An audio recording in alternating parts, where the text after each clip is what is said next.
Hi, welcome to my YouTube channel. In this channel we'll be talking about tips and tricks about startups. Today the topic is about mental health of startup, especially founders. I've done a video previously about mental health, so check the link in the description up here. It's a really important video. I think mental health is underrated. People don't understand how important it is. That's why I'm kind of updating this topic, creating this new video. So let's go on with the video.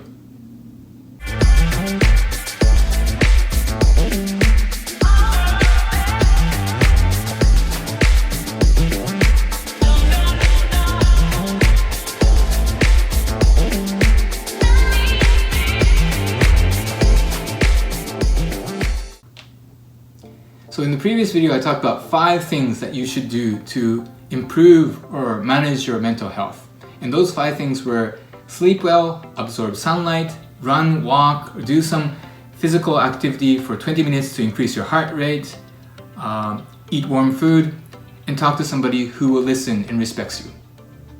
So those are all valid, and I'll give you more context in the previous video. I'll give you more context around why that's important and like how to do that efficiently. But today I'm going to talk additionally on things that you could do to further improve your mental health. And mental health is something that's really fundamental.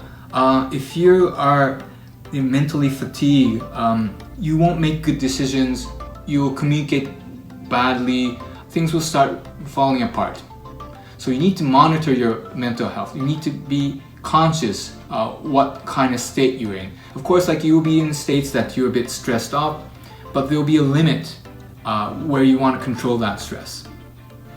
So you should find cues of when you're off. For myself, not just mentally, but like for workload wise, when I miss a meeting, that is a trigger for me. When I miss a meeting, that tells me that I have too much work on my table.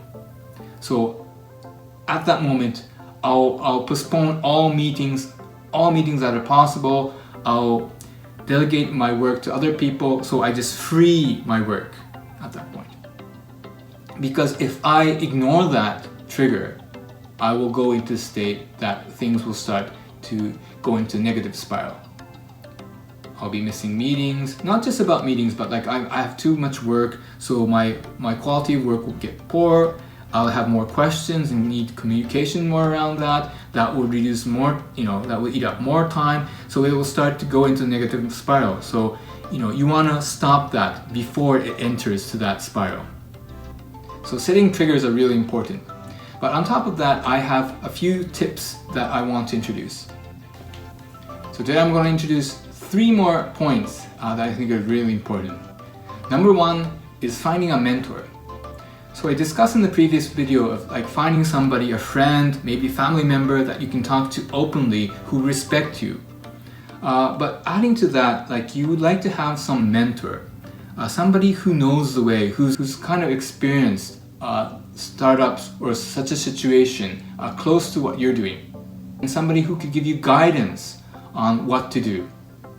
Like as an example, like if you're climbing a very difficult mountain, you will get lost, you will fail more often if you were to challenge that on your own.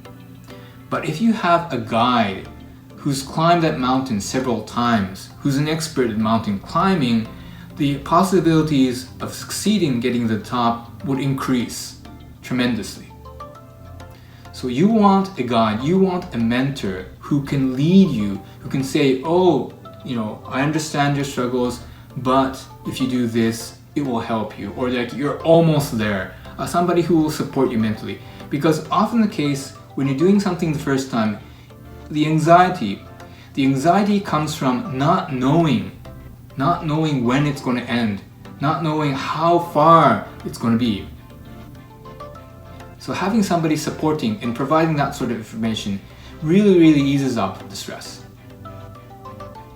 So number 1, finding a mentor. Number 2 is physical, but fasting. And this will work for some people and not, depending on their lifestyle and all that. So if it works, that's great. Fasting reduces your sugar level, and your brain is always fighting not to raise it too much. So fasting helps you set your body up, because usually in our daily life, in modern life, we absorb too much sugar. So fasting, reducing the sugar level in your body, making your body starve and putting your body into a bit of stress so that it activates all these functions that were kind of sleeping because you had all this nutrition and all this sugar. That will awaken your senses, that will awaken your brain. So Chapman, who I discuss over Twitter space on these topics, was recommending he said, like 1 meal a day. So it's not that you have to you don't have to fast for a whole week. You can do it step by step. For example, you can do, usually if you have 3 meals, you can skip 1 and just have 2 meals, having like 13, 16 hours of fasting within your day. And if you feel that works with you, you can increase the fasting period.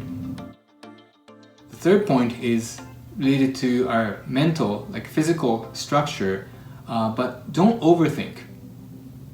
A lot of anxiety is built within you. It's you that's thinking too much on a specific topic. Let's say you have a presentation in front of a very important investor.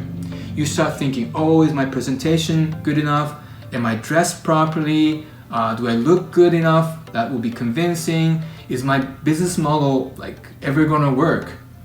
All these things you start thinking. But what you should be doing is you should be focusing on the presentation. You should be focusing on the now. But you're focusing too much on the future that you really don't know that's going to happen. So focus on what you can do, what you have control over. What the investors think about you, how they would rank, you have no control over that. So forget about it. Focus on what you can do. If there's anything that you can do on your presentation, work on that.